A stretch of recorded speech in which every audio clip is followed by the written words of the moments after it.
Welcome back. I'm Gary Parr. And I'm Beth Ellicott. And you are listening to Fiber Talk, the midweek version of Fiber Talk that we do twice a week for needlework artists. Yeah, it's Wednesday. Sorry we missed last Wednesday. I was out holding the granddaughter in Phoenix, and didn't change a diaper. No, everybody got volunteers. But she's a cutie. She's a cutie. She's a cutie. I bet you enjoyed her holding her, and Marga probably loved every moment. Yep, we did. Yeah, even got a nap with her. Yep, fell asleep, both of us on the couch. Yep, yeah, pretty cool. Now that would be a photo. Yeah, well, there is one. I'll send to you, but we're not publishing it. Actually, I think Marga put it on her Instagram. But, yeah, we were remarking on the way home how much in just the 10 days we were there, how much she changed. You forget, you know. Mm-hmm. Remarkable, just change in awareness of surroundings, and yeah. So I don't know when we'll get back, but she won't be anywhere near what we experienced. But yeah, it was pretty cool. Yep. Wow. And young parents figuring it out, man. Yeah. Yeah. Yep. Been there. The zombie days. Yeah. Yeah. It's like, and it's just one. So, you know, right. But, yeah, not like you where you had a baby and you had to get up and there were two others. There's two others. Yep. Yeah, and they just all follow you around, you know, yep. like a little entourage. Yep. So, yeah, so it was pretty cool. It was very cool. Yeah, so 3 grandkids now. Yep, very neat. Nice. Yep. Very nice. So that was fun. But anyway, so obviously podcast this week, no Stitch Hour tonight. I'm not sure. I think next Wednesday we'll. I'm not sure what we'll do. We should do a Stitch Hour. Yes. Yeah. All right. We'll do a Stitch Hour next Wednesday, and then the 15th we'll have another one. So we'll have back-to-back Stitch Hours. And because the March 15 is Margaret Hagen's going to come back. Oh, yay. Yeah. Oh, and she's going to cost us money. Right. You know she's going to cost us money. Yeah, she's an expensive guest. Mm-hmm. Yes, she is. So I made the mistake the first time I watched that show of not having pencil and paper handy. I warned you. Watch it again. Did I warn you? You did warn me. So that's my only advice: have pencil and paper handy. Yep, because you're going to want it. Mm-hmm. Yep. Yeah, because now she gets most of her charts, or at least the ones she showed us from the Essamplaire. Yes. Yeah, and I think I mentioned in the show I'd heard of it, but I'd never been to their website. I have now.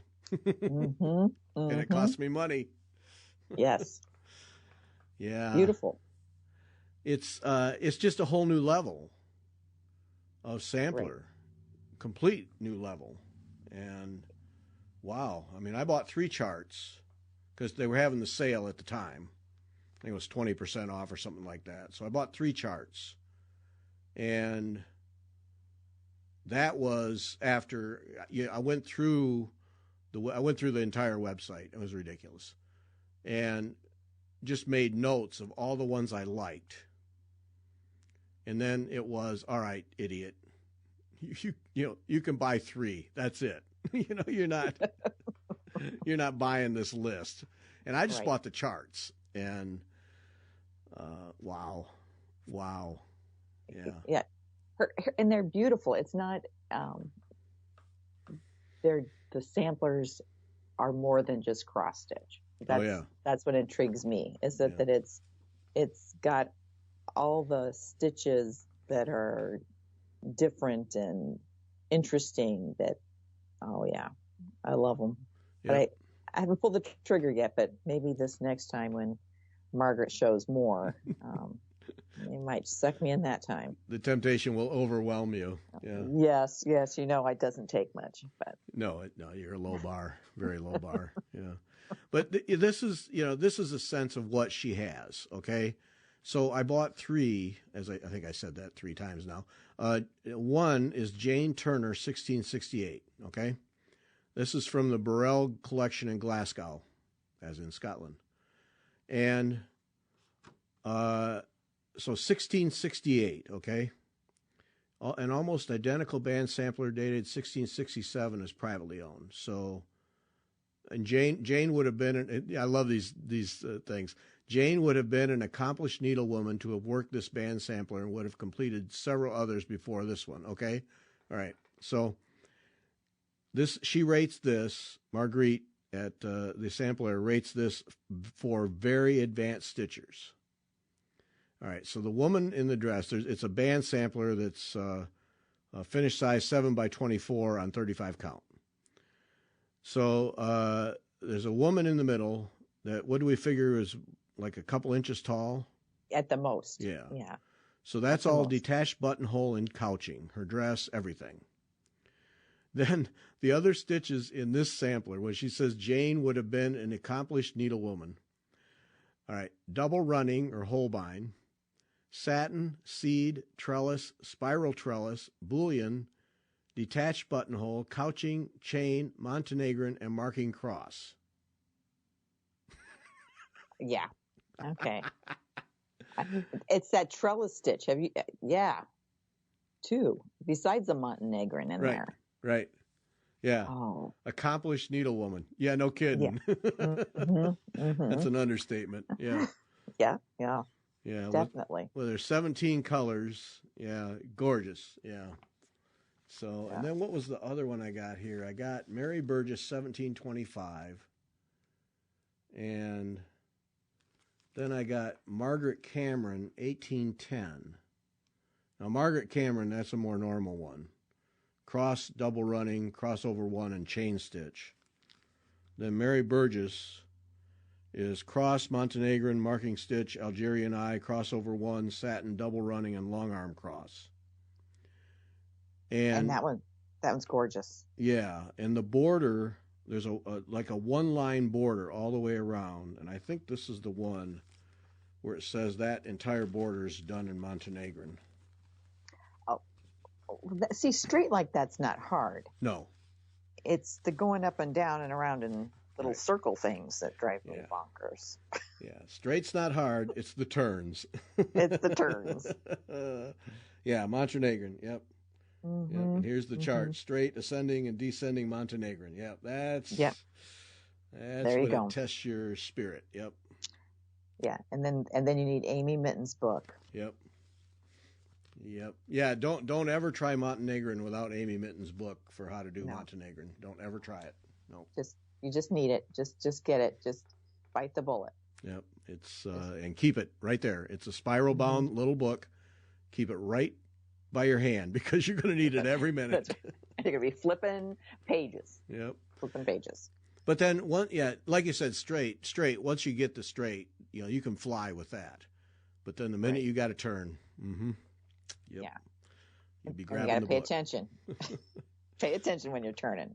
Pay attention. But these, it's these samplers.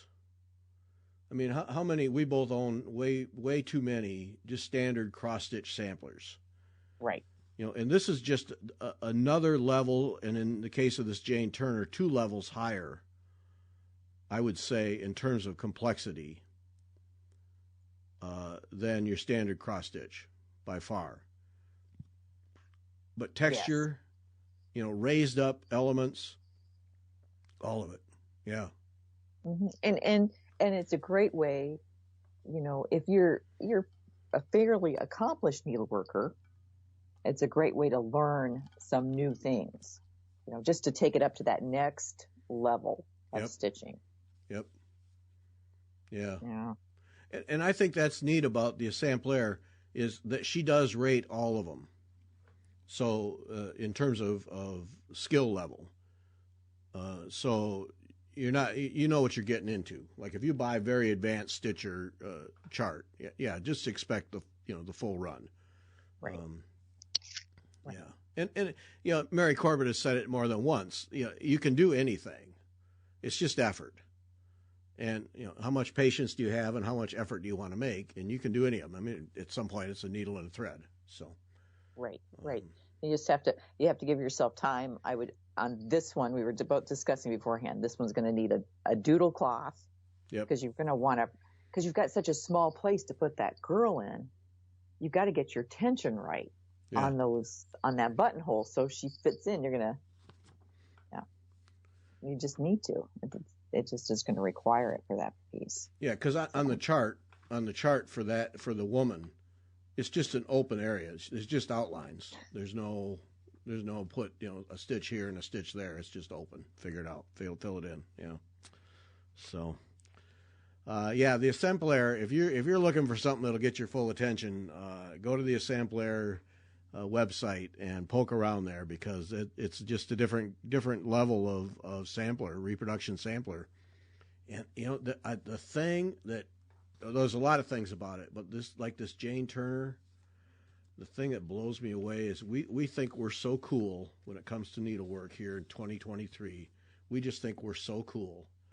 1668, and Jane Turner is stitching something that would stop most people in their tracks today.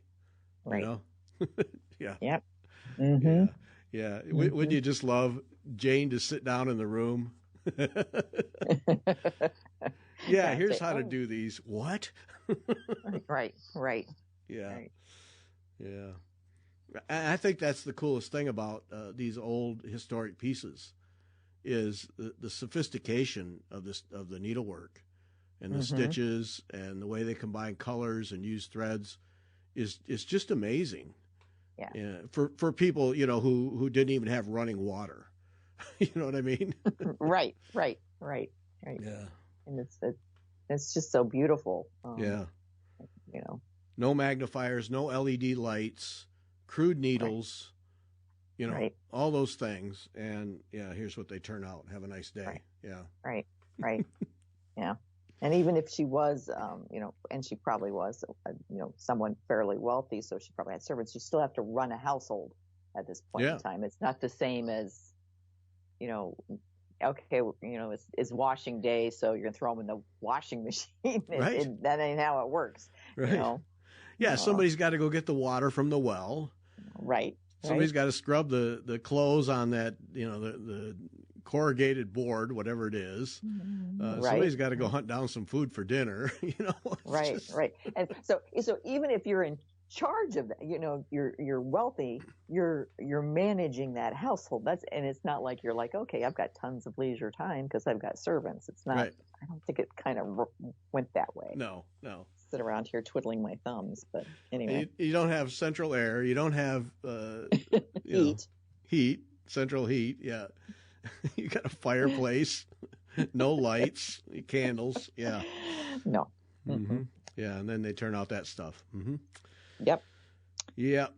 We're mere rookies in comparison. Mm-hmm. All right. So Sundays, this past Sunday, Cath Jane's Kraken Kreations. Oh, she was fascinating. Wow. If you haven't listened, I mean, we always say this, but she was very interesting to talk to. Yeah. That whole story. Okay, because you talk about. Let's do a woman thing here. Okay, so like I know, but for instance, you raising 3 kids, running a house, blah blah blah blah blah. Homeschooling, the whole bit. Right. She's got 1 child. Severe postpartum depression, ADHD, Bell's palsy that required several surgeries. And then she's this. All in there is this tremendous artist, and it just blows me away. It blows me away a lot. What time after time you see what women do. Right. Just as a normal course, and men would just be bitching and hollering for days. Well, and the fact that she uses her ADHD and even the postpartum depression. She found a way to work out of that, to use that to her advantage. Yeah. And it's a fascinating story. Yeah, it's really cool. That must be nasty. That postpartum depression. That must be just nasty. Yeah, and I had it after my third child. You know, pretty bad. You know, and it just, you know, you have to figure out how you can get out of it. But it just it's just a depression, and you know it's hormonal, but it doesn't make it any different. It doesn't make any difference on how you feel. Yeah. So, you know, just in some women it's very bad. It's very severe. Yeah. So it sounds like it for her. You know, depression, but what is that? You just want everything. You just want everything to go away, and you just sit in a corner. Is that kind of depression? Yeah. It's kind of like a black cloud. It's just like a very, very, very black cloud. And I, at the time, I was running, so I kept running. I remember putting Rachel in a stroller, and away we'd run, because I would do it early in the morning while my husband was home with the boys. So she and I would go for the long runs together. And that was just, it was just a way to get out of that depression, get that endorphin rush, you know, because that, you know, just to push yourself through. Yeah. But yeah. So you just ran it out of you then? Yeah, that's what I did. And that worked. That worked for me. For you. For me. Yeah. For me. But, well, that's got to be it.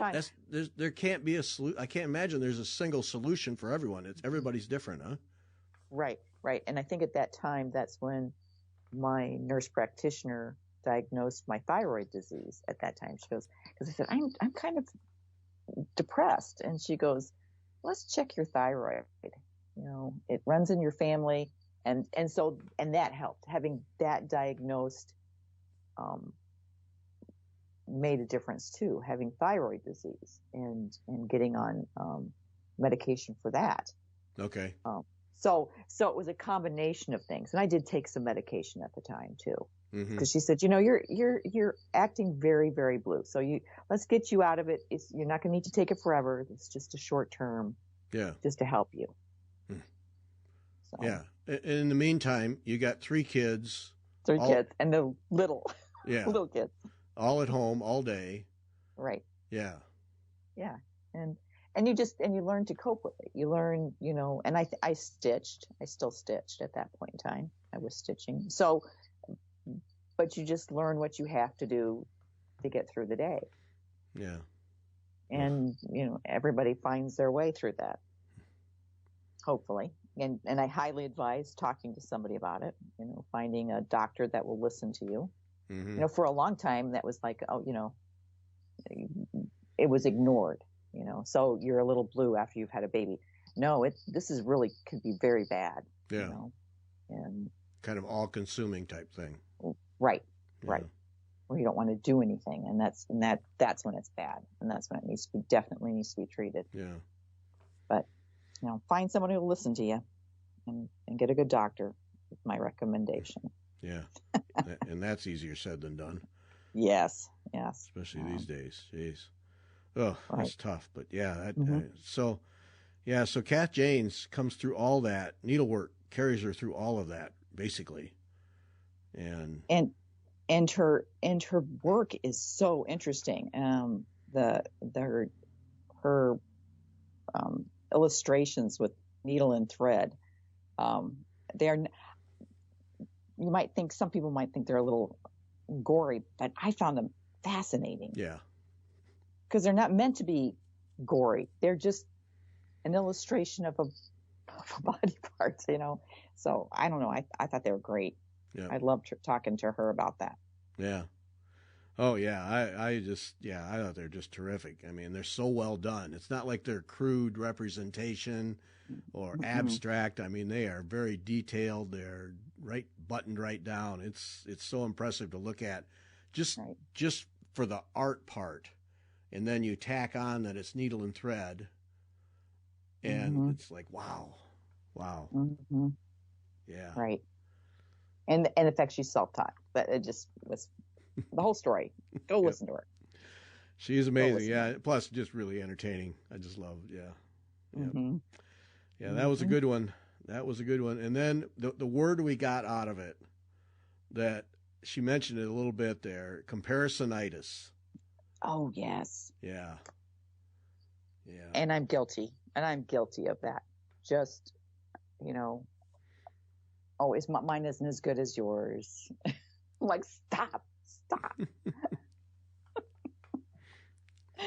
Just, it is what it is. Yep. I did it. It's fine. No one's going to see it if I'm hanging in my house. It's fine. Yeah. It's mine. See, and I'm not sure I have that.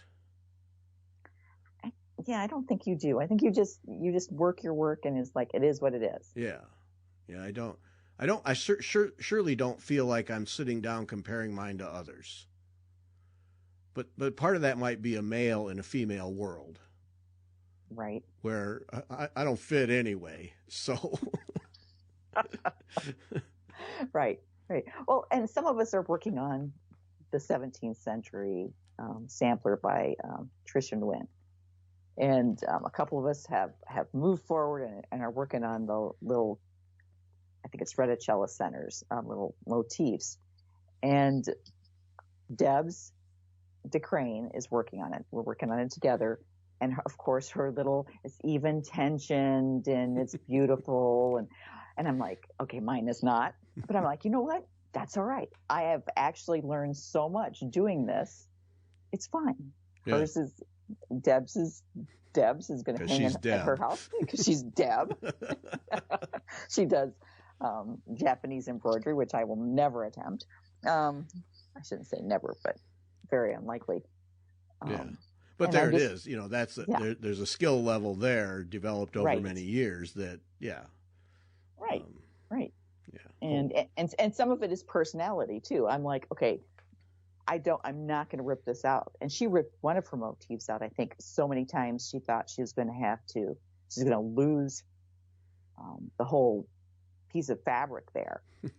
And so I was like, I ripped a couple things out once or twice. But after that, I was like, just keep going. You're going to get better with time with this. And I did do a doodle cloth.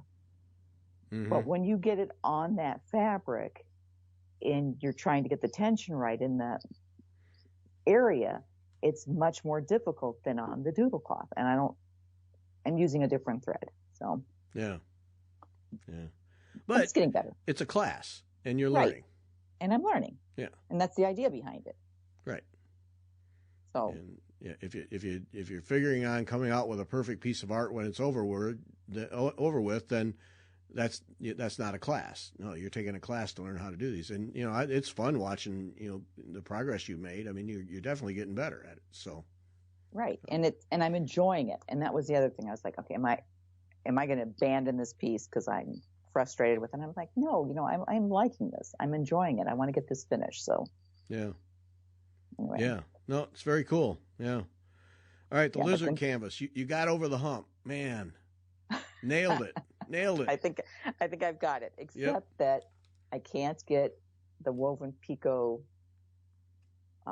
Woven picot is correct. I always have this problem with them where the tops I don't get the tension tight enough up at the very tip of it. Uh-huh. So I'm thinking instead of doing those, I'm going to take a piece of wire and do a buttonhole stitch and then attach them to like kind of a stump work piece on that. Okay. But that'll work. It'll work. It'll be the same. It'll look the same or close to being the same. But it'll be easier for me to do than those woven picots, which are just making me mad. I'm going to just have to cut them out. But I got it. I've got the head is pretty much in. I just need to make the little spiky things, and then he is done. He's done. Yep. Framed and done. We'll put a picture on the page for the podcast at wetalkfiber.com, and it'll be the first photo we'll put in the video on YouTube, and then I'll post it on Instagram so you can see what Beth's doing. But yeah, got it. Yeah, you brought that thing to life. I think that's very cool. Yeah, I think he's and I'm excited because now once that's done, I can get him framed up. And I'm thinking about sending him off to ANG for their national seminar to be judged. Oh, okay, sure. Yeah, a couple of my friends said you should send this in. You should send it in. I'm like, well, I know it's not perfect. They're like, no, you should. This is cool. You did a really cool job. It's neat. It's one of your first painted canvases. You should send it in with that statement that this is one of your first painted canvases you've ever done. Yeah. And let it go at that. Yeah, it'd be good to get some feedback on that. Yeah. Mm-hmm. Mm-hmm. And because I'd like to know what the judge would say. Yeah. So. Or I could send it to Natalie and have her critique it too, but that would be painful. I know where my mistakes are, and she'll find them. Let's see, a judge who has 10 minutes, or send it to Natalie, who can sit there for 3 hours. Now, go with the judge.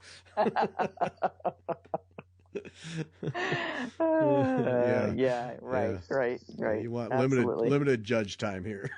Yeah, definitely, because I know where my mistakes are. Natalie would be very kind and very professional, but she'd find it all. Yep. Yes, she would. And that's fine. I mean, yeah. Yeah, go with the judge. Mm-hmm. Yeah. Mm-hmm. Mm-hmm. So, well, I think it looks fantastic. You really brought it to life. It's very cool. Yeah. So now, that goes to one of the sons, right? Yes. Yeah. My middle child, Sam, he had a bearded dragon, and I think he has some sort of gecko now. So he likes lizards. So I figured he'd enjoy it. All right. That's cool. Well, he's going to be proud to have it. I can guarantee you that. Mm-hmm. Yeah. Very cool. Yep. Thanks. Yep. You win. All right. Stitcher to Stitcher shows. We're going to start here in another week or so, recording those in our spare time. Yes. Mm-hmm. Nothing better to do.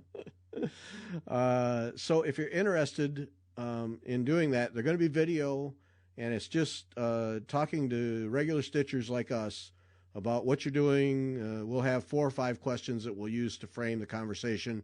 Just short 15, 20-minute things. You really don't have to do really anything. We'll send you, you'll know stuff. It's not like you're going to have to spend 3 hours preparing. All you have to do is call in, be on a camera, and talk to us. And so if you're interested in doing that, just send your name and just send an email to me at gary@wetalkfiber.com. I'll put you on the list. Got 3 people who will do it, so we're off and running. But as with all these things, we like to have a long-term view of them, so we need more people. So, yeah, looking forward to that. Kind of a little branch out thing. Yeah, it'll be fun. Yep. It's going to be a lot of fun to meet new people. Yep. All right, textured treasures. You wanted this on the list because you guys were talking about textured treasures. Yes, I went to a guild meeting on Saturday, and immediately was pounced. Well, not immediately. Was pounced on by my vice president about, don't you have a textured treasures? And I said, yeah. And then she said, well, do you have the Quaker ball she has? I was like, no. She goes, oh, we should get that and do that. And I'm like, yeah, And I was like, I already have Dawn to Dusk. She goes, I have that too. She goes, maybe we should start one of these together. So, but her designs are fantastic. And we were looking at, is it Cherith? Yes. I think that's her newest or one of her newest. Yeah. Mm-hmm. And we started talking about that one too, because it's such a beautiful design. And I think it's smaller than Dawn to Dusk. Dawn to Dusk is huge. Yeah, it's a big one. Yeah. But yeah, we were just all over that. And I was like, oh, I think Mr. Parr has the Quaker ball. I do. So that's why I was like, okay, pull this out. Is it on? Because we were discussing whether it was on canvas or on linen. And I thought you said it was on linen. What did I say to you? It's on Jobelin. I think it's on Jobelin. Yeah. 28 count Jobelin. Yeah. Yep. Yeah. And I just think that would be just a fun piece to stitch, because it's not cross stitch. I have a Quaker ball from Denise Harrington Pratt, the Quaker ball, and it's cross stitch. It's just all those Quaker motifs put into a ball shape. Yeah. And I'm thinking this textured treasures one would be more challenging, because it's got more surface stitches on it. Yeah. Well, she's so good at she being Karen Dudzinski of Textured Treasures, she's so good at layering. Mm-hmm. really good at it and doing it effectively, not just because she can, but I think that's what I enjoy the most about her designs is there's very little of it that's just one layer. There's always something on top that builds and creates that extra texture and depth. And I really enjoy that approach. She does a really nice job. Really nice. Yeah. She does. And they're appealing to your eye. There's something like the colors she uses I find them interesting and enjoyable to look at. Yeah. So we were discussing that, and it's like, oh, just what I need, another project to start. Yeah, she has a palette. It's colorful, but not, I don't know. It's not just overwhelming. No, it's very nice to look at all the time. Mm-hmm. And I don't know how to. It's not overwhelming. It's not bold, flashy colors, but there's plenty of color in it, and it's not pale and blah. Mm-hmm. She she finds a way. It's very nice. Yeah, all the time. Yeah. Oh yes, and I think her work is just a little bit different. It's not, like you said, all the layers she puts in. Yeah. That's what makes it interesting to me. Yeah. The layers. I think she's going to be at Nashville, but with her designs this year, which is nice. Right. Yeah, she is. Yeah, she makes a regular. She participates every year. Yeah, as far as I know. But yeah, she's supposed to be there. So yeah, you can get her new designs. She's also one of those that doesn't get stuck in a rut. Mm-hmm. Every one, there's something different. And yes, I appreciate that. Yeah. So right. So which one are you going to do? Collection of. Well, I don't know. See, they were telling me that I should work on Dawn to Dusk since it's a whip, because I was saying I really don't want to start a new project, and they were like, "Well, Beth, it's not a new project. Isn't that in your whip pile?" I'm like, "Yeah, I have 3 stitches in it." And they're like, "See, it started. It's technically a whip," and I'm like, "Oh." So man. I had several of them picking at me all at once, and then I think when I get the painted canvas done, that will be pulled out, just because I was just harassed so much at my meeting. Stitchers are some of the best rationalizers in the world, aren't we? Yes. And that's not a start. That's a whip. You've already started that. Yeah. That's right. You got 3 stitches in. It's framed up. You have the whole kit. It's not like you're starting from scratch. That's lame. Like, oh. It's lame, but you can make it work in your head, can't you?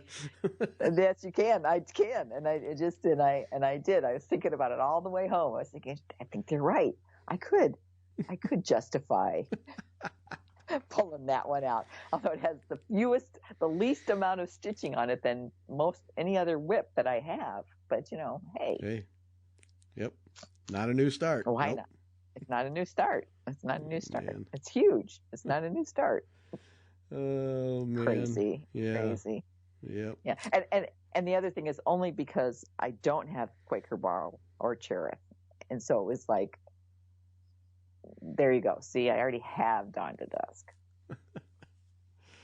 Yeah, I think I have 3 or 4 of hers. Because I have Dawn to Dusk, and then she created that. Yeah, because she created that colorway for Dawn to Dusk for Fiber Talk, all in blues. And then I didn't stitch it.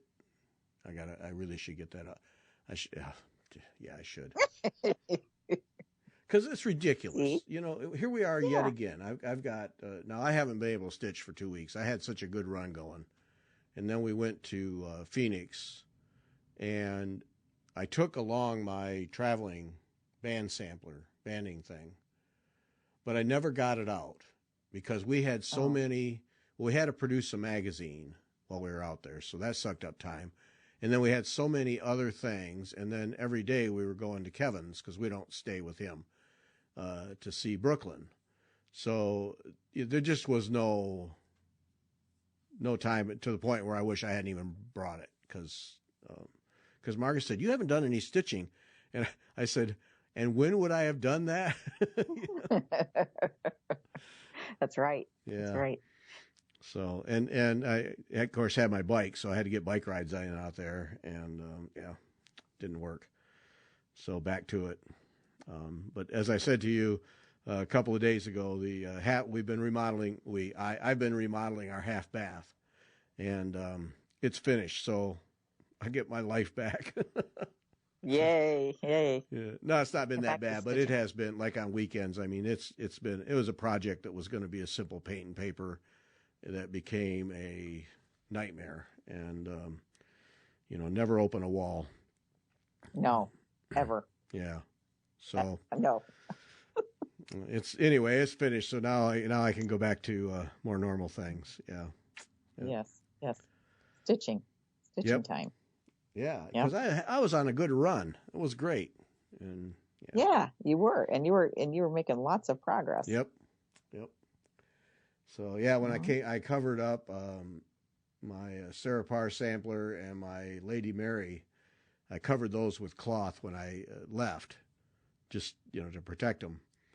And from what I don't know, because nobody was home, but and got back and now what we're recording Monday tonight, I should be able to take the covers off. So and go back to it. Yay. Yep. Yeah. So that'll be good. You got a note from Wendy. I did. Of EGA. Wendy Lynn, who is the director of membership and marketing at EGA. Now, EGA sponsors a show every month, and we appreciate that. They've been doing that now for, I guess, this is the third year. So we really appreciate their support. But she didn't send it because of that. She just sent it because she thought this would be of interest to us. And, but this is another example of why I just think EGA has it all together and why you should join EGA. And I'm saying that not because they sponsor shows, but because simply believe it. So EGA has started a couple of surface embroidery interest groups that are done by through Zoom.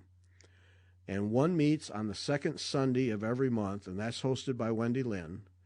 And the other meets the third Saturday of the month, and that's hosted by Leslie Brady, who's an EGA member going through the EGA Master Craftsman program. And both of them are from 1 to 3 Central.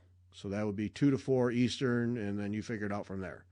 So 1 to 3 Central, informal agenda, and all who are interested are invited to attend. And there's a mailing list that you can get on for that.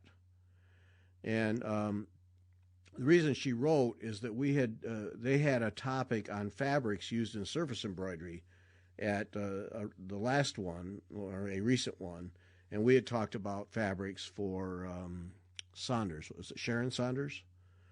We've talked about fabrics several times. So she thought that would be of interest.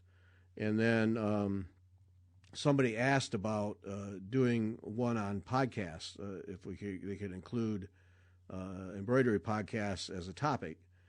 And hey, we'd lead that, huh? Yeah. Yeah. Wendy, we'll do that one. Sign us up. Sure. Yeah. What was I thinking? Why not? Yeah, put us down, Wendy. We'll do it. And then on the second Sunday of March, Kathy Andrews, our good friend Kathy Andrews, will be who has a project in the latest issue of Inspirations that, go get it. Yeah. She's doing a presentation on hand health for embroiderers, as in orthopedic, not skin health, not lotions.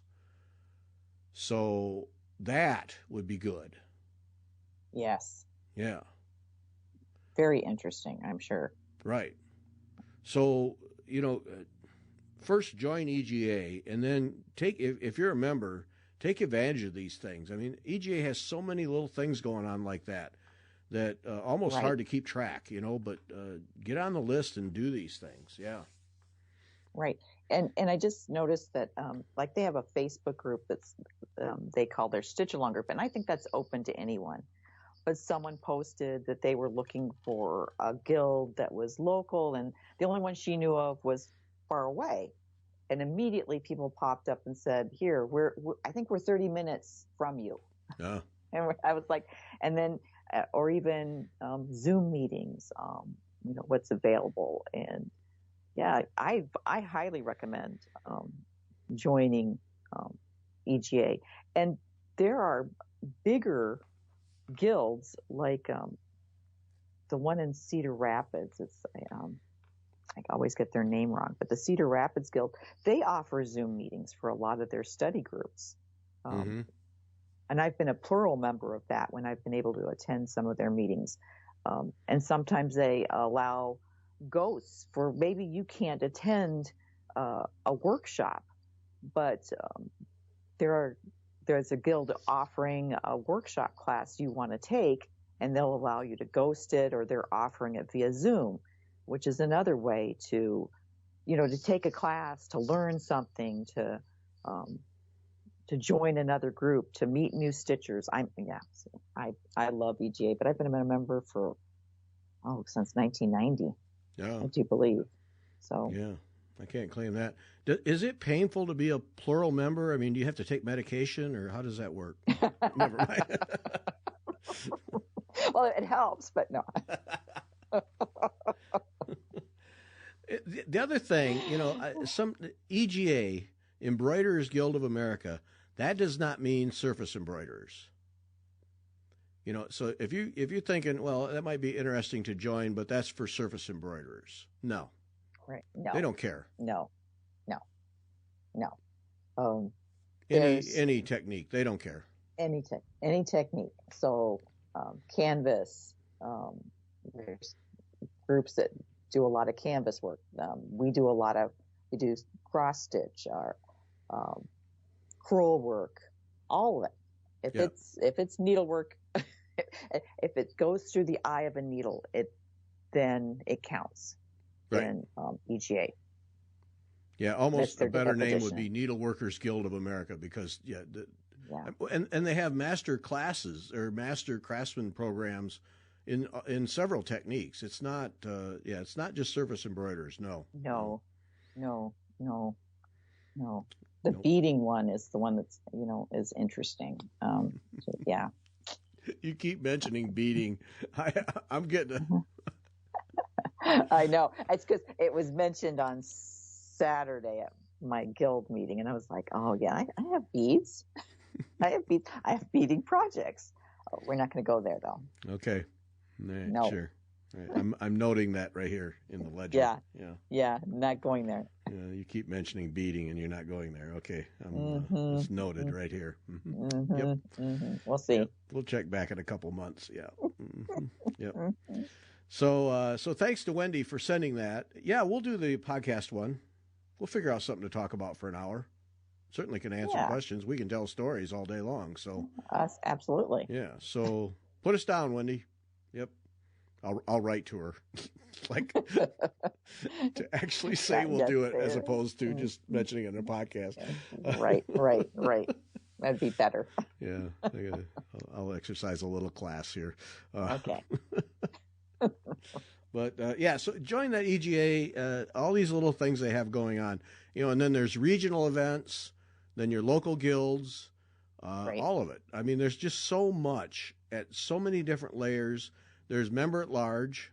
That's what I am, member at large, which gives you access to everything. And then the website, I mean, you could just spend a couple of days going through there, all the classes. Right. Online, live, everywhere. Yep. Right. And there's lots of the seminars that go on, but the national seminar, I don't remember where is it going to be. Boston. Oh, that's right. Yep. That's coming up this fall. Mm-hmm. Yep. Now you have your local guild. Now you have Kathy Andrews doing something. Is that right? Do I have that right? Yes, she's coming in July. She's going to come and she's doing a lecture for us in the evening of July 14th, and I think the 15th she's doing a one-day workshop for us.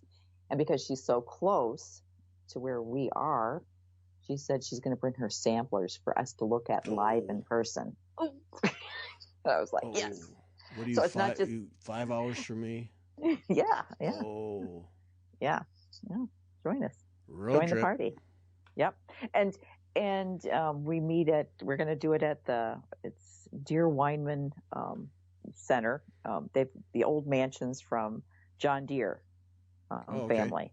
Mm-hmm. So they've turned that over to a community center, and they have a very, very nice, we call it the carriage house. I think that's where we're going to be having our class. And it's a beautiful, well-lit room, and we'll serve lunch for the workshop. So, yeah, it'll be a lot of fun.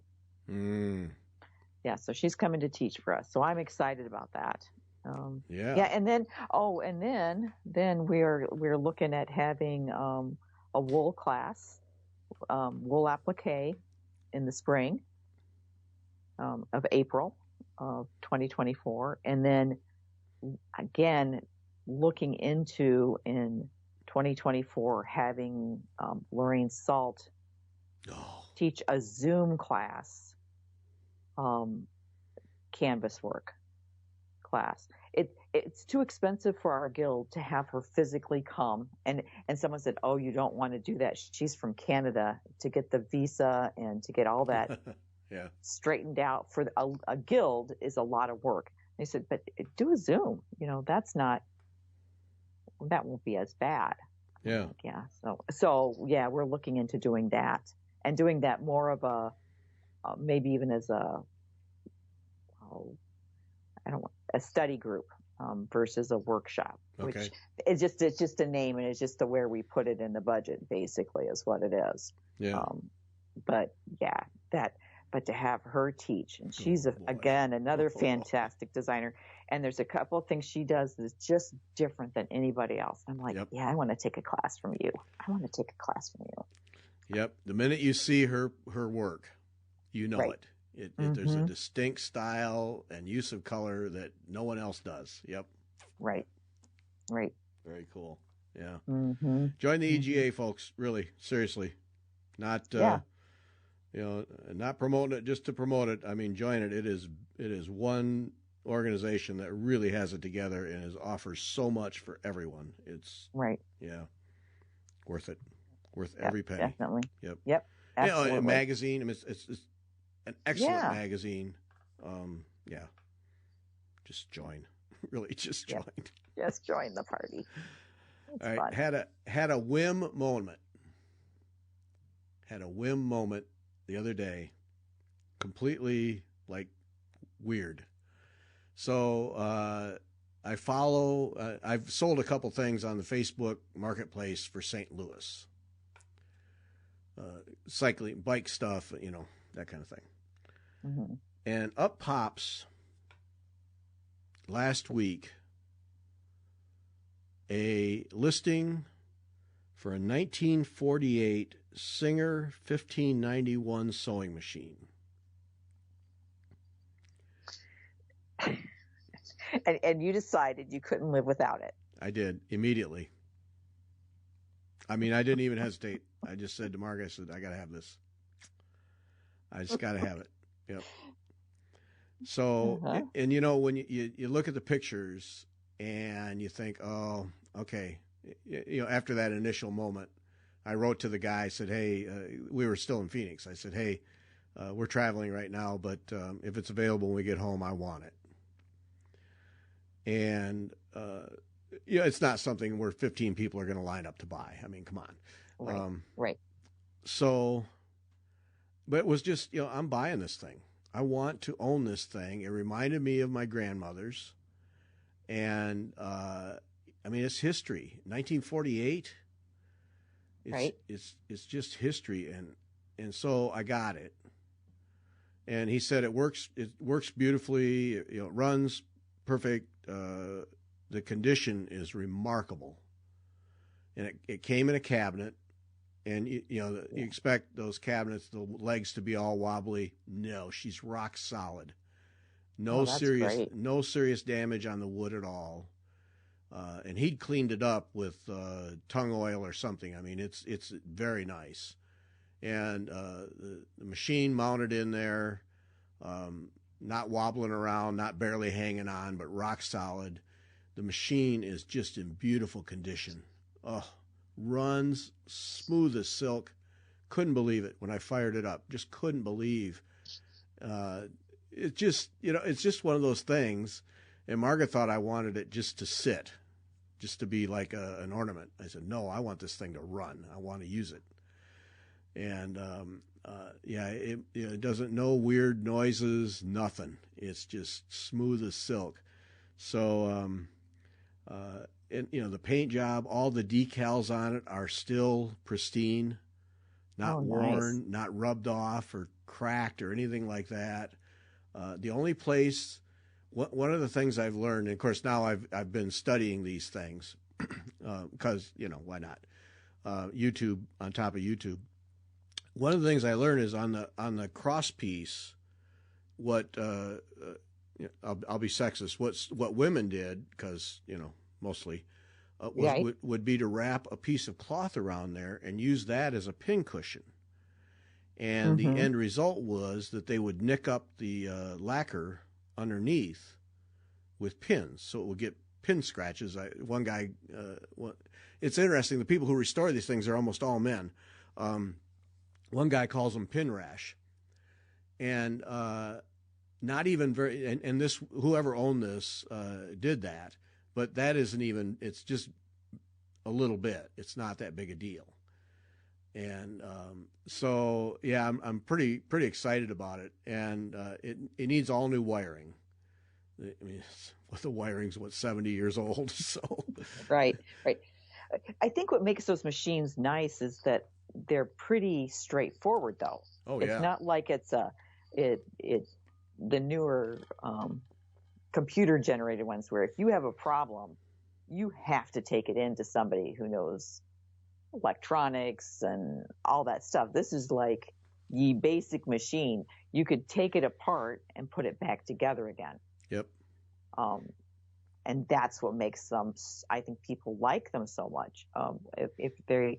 If they like the old machines, because they're so straightforward. They only do a few stitches. I mean, it's not like they're doing all the fancy decorative stitches that the new machines do, but what they do great.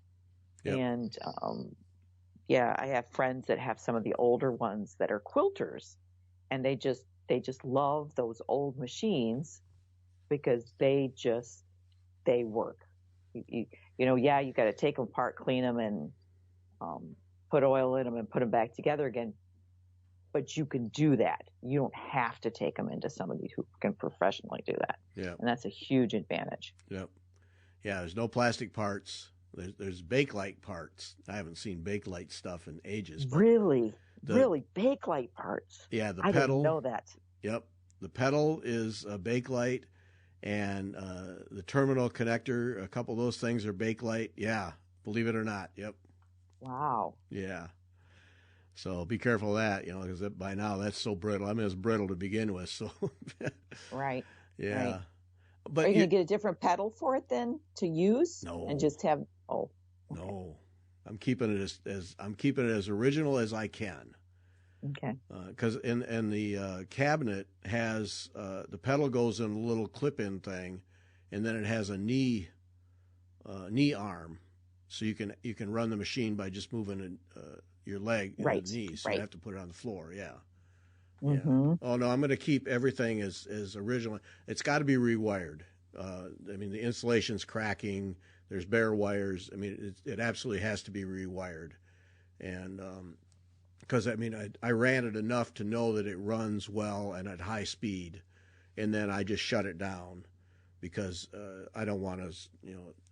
The wire is bad, and but no, you're exactly right. It's all it's all metal. I mean, heavy, solid metal, but all the parts. It's craftsmanship. You know, it's the old style craftsmanship where things were built to last forever. Right. And you take it apart, and I've already watched enough videos to know how to take the motor apart and clean it, rewire it, and the the screws are big, heavy screws, not cheap stuff like we have these days. You know, and be careful of them because to replace them is expensive. And, right. But yet serious hardware all the way through, and you're exactly right, comes completely apart. That with a few video instructions, I'm quite comfortable taking it all apart and cleaning it up and re-oiling. But yeah, no bearings, and that's you got to oil because it's metal on metal. All the moving parts are metal on metal, but there's no sealed bearings or anything. It's all just old style stuff. But it's beautiful. It really is. It's very cool. Yeah. That you sent me a photo, and that is just one neat looking machine. Complete whim. Just I gotta have that. I just gotta have it. So yeah. The interesting, so many interesting things I've learned, but one is I took a few pieces apart mainly to see what the wiring was like inside, and yeah, it was exactly what I thought it was. But in watching videos of these guys that restore them, I learned something about screwdrivers, and it just never gave it a thought. But you basically, if you want to work on these things and you're smart, you buy a gunsmith set of screwdrivers. Because standard screwdrivers are the blades are angled down to the edge, and so they don't fit all the way in and properly into slotted screws. And gunsmith screwdrivers are parallel. The sides of the blade are parallel up quite a ways, so that they go all the way into the bottom of the slot and aren't wedged in there, so you're not chewing up the slot of the screw. Yes. Okay. I understand now. Who knew? I didn't know that. I didn't know that either. Yeah. And so the recommendation is, if you're going to work on these things, because all of this hardware is either very expensive or not available at all anymore, is get a gunsmith set of screwdriver bits, whatever, and be very careful that you don't tear up your screws, because right, once you do, you're in trouble. Right. Yeah. There's one pair of screws that are about $10 a piece if you can get them. Yeah. Yeah. So I learned that. Who knew? I didn't know. Right. No. No. Yeah, and no water. These guys restore these machines and they don't use really any cleaners at all. And are pretty strict about it. Most of their cleaning is done with sewing machine oil. Oh.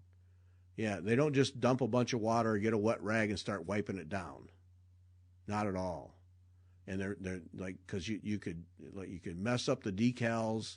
You don't use any like abrasive cleaners at all. You'll screw up the shiny lacquer finish. I mean, they're very, very careful with any cleaner, and they use it at an absolute minimum to clean these things up. And yeah, but then they'll put sewing machine oil anywhere, anytime, and use that as a cleaner. Yeah, who knew? Yep. Yeah. I would have never guessed that. Yeah. I wouldn't either.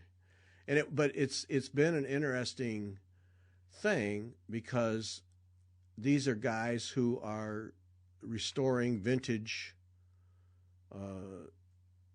machinery, yet are being extremely careful, because you break apart, you may not get it, you may not be able to get it again, get a replacement. Springs, anything, and there's quite a bit. I mean, there's a good supply of most parts, but there are some that don't lose it, don't break it, because you're not getting it again. Yeah. So anyway, yeah, that was really out of character for me. I mean, I just believed the guy,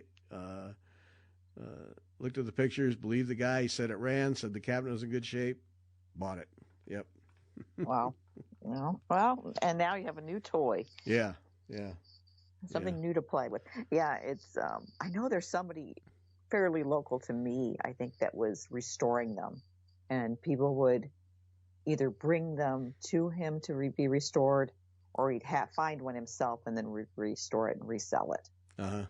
And he was known for making them run, so that you could use them. It wasn't just like, okay, this is pretty, you can sit it in your living room sort of thing. Yeah. It was taking those machines, taking them apart, redoing them, and making them run. Yeah.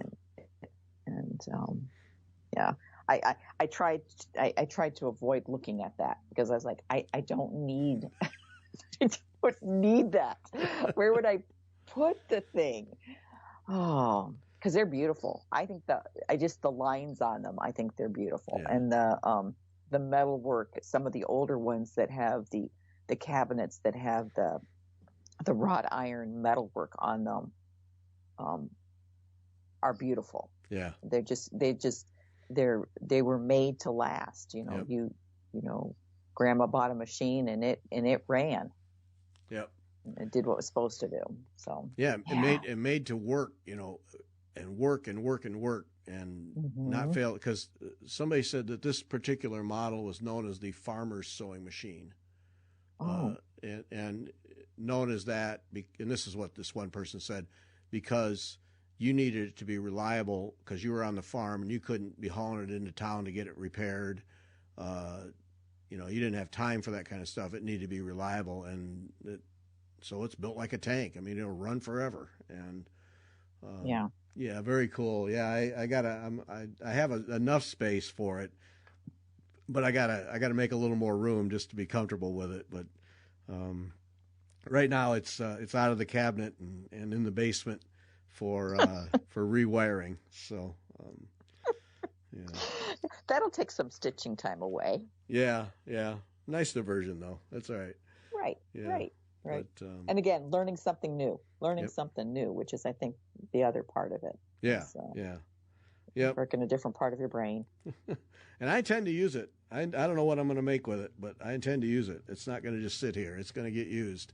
I'm not going to clean it all up and get it running and all greased up and then not fire it up every now and then. So, but and I have a lower end Brother sewing machine that I use to zigzag the edges of linen and that kind of thing. It's that fully computerized, blah, blah, blah, all plastic.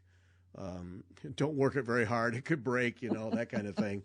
It gets minimal use because, I just bought it. I don't know, I paid $100 for it or something like that. Just because I wanted to be able to zigzag my own linen. I didn't want to have to, well, it was the time I took it to a tailor shop to have some linen edged, and it cost me $30 or something. You could have almost, 2 or 3 times that. You can buy yourself a cheap machine, right? Exactly, and that's exactly what I did. All right, that's crazy. That was a quarter of that machine, so might as well. But yeah, this is a whole different animal, though. That you talk about serious craftsmanship versus just molded plastic and electronics. Yeah. Very cool. So yeah, I'm pretty excited about it. We'll see. I would be. I think it's neat. Neat. A quilt. That's what you need. A quilt in your future. I was thinking I would just start with something like maybe a project bag. Oh, okay. Well, all right. I guess. A couple of panels, stitch them inside out, turn it around. I think we'll start with something like that. Oh, okay. All right. I guess. Quilting can wait. Yeah. Well, you never know. It might be the newest hobby. No. I don't need any more of those. Yeah, come on. No. Nope. No. All right. I'll fix the machine and use it. Yeah. We'll see. Yeah. Me and my beading and you and your quilting. Yeah, there we go. Yeah. No. Oh, sorry. Yeah. We'll see how that goes. Okay. check back with me. All right. Mm-hmm. All right, that's enough. That's enough. What did we say? Stitch hour next Wednesday night now. Right. So we're going to do a regular Stitch hour, just Stitch and Chat. And then on the 15th, Margaret Hagen. We'll have somebody on Sunday. Don't know who it is. We're hand to mouth just at the minute here in terms of getting interviews done. So it'll be somebody that we'll record in the next 3 days. Got 2 or 3 pending, so we'll get it nailed down. And yeah, that's it. We got it. All right. Thanks for listening. Bye.